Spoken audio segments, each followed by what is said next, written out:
मराठा समाजाचा द्वेष करणारे देवेंद्र फडणवीस यांच्यासारखे नेते भारतीय जनता पक्षामध्ये आहेत तोपर्यंत देवेंद्र फडणवीस यांचे टेन्शन वाढले। मराठ्यांनी घेतली शपथ, जोपर्यंत देवेंद्र फडणवीस बीजेपीमध्ये आहे तोपर्यंत एकही मराठा बीजेपीला मतदान करणार नाही अशी शपथ मराठ्यांनी घेतली आहे। यामुळे देवेंद्र फडणवीस यांचे टेन्शन चांगलेच वाढले आहे। आज आम्ही कोंडी ग्रामस्थ छत्रपती शिवाजी महाराज यांची शपथ घेऊन सांगतो की जोपर्यंत मराठा आरक्षणाला आतून विरोध करणारे, मराठा समाजाचा द्वेष करणारे देवेंद्र फडणवीस यांच्यासारखे नेते भारतीय जनता पक्षामध्ये आहेत तोपर्यंत त्यांच्या पक्षाच्या उमेदवाराला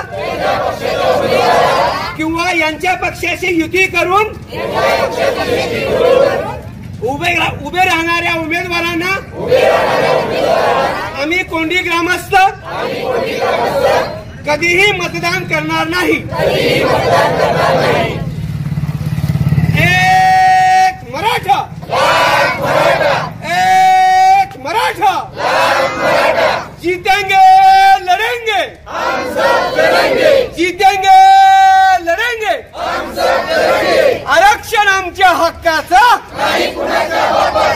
आरक्षण आमच्या हक्काचं, मराठा समाजाला 50% ओबीसी प्रवर्गातून आरक्षण। जय जिजाऊ। आज आम्ही कोंडी ग्रामस्थांच्या वतीनं छत्रपती शिवाजी महाराजांना साक्ष ठेवून शपथ घेतली की जोपर्यंत मराठा आरक्षणाचा विषय संपत नाही आणि जोपर्यंत भाजपमध्ये देवेंद्र फडणवीस आहे तोपर्यंत भाजपला आणि त्यांच्या कुठल्या मित्र पक्षाला आम्ही मतदान करणार नाही किंवा कुठलंही सहकार्य करणार नाही।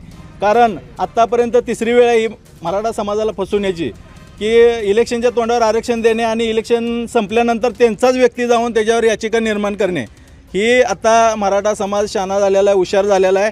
ही त्यांचं आता जी फसवण्याचं कारण जे आहे ती त्याला बळी पडणार नाही। मराठा समाजाला 50%च्या आतून ओबीसीमधूनच आरक्षण मिळावं या मागणीसाठी कोंडी ग्रामस्थ आम्ही सर्वजण मनोज जरांगे पाटलांच्या सोबत आहोत आणि इथून पुढेही कुठलंही इलेक्शन राहू द्या, जिल्हा परिषद राहू द्या, पंचायत समिती राहू द्या किंवा विधानसभा राहू द्या, लोकसभा राहू द्या, भाजपला मतदान करणार नाही।